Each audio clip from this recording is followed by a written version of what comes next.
लोकसभेतील विरोधी पक्षनेते राहुल गांधी यांना गोळ्या झाडून त्यांची हत्या करू अशी धमकी भाजप प्रवक्ते प्रिंटू महादेवन यांनी एका टीव्ही वाहिनीवरील चर्चेत दिली। या प्रकरणी केरळमध्ये गुन्हा दाखल झालाय। प्रिंटू महादेवन यांच्यावर तात्काळ कारवाई करावी अशी मागणी काँग्रेसने केंद्रीय गृहमंत्री अमित शहा यांना पत्र लिहून केली। काँग्रेसचे सरचिटणीस के.सी. वेणुगोपाल म्हणाले की राहुल गांधींना जीवे मारण्याची दिलेली धमकी हा एका व्यापक कटाचा भाग आहे।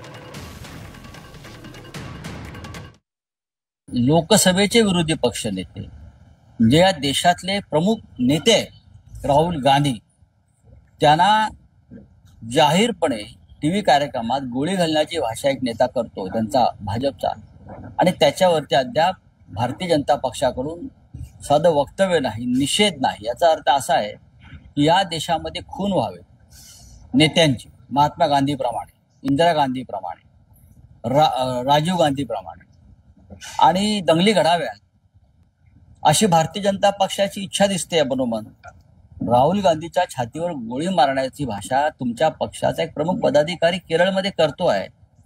याच्यावरती गृहमंत्र्यांनी त्यांचं भाष्य आणि वक्तव्य करायला नको?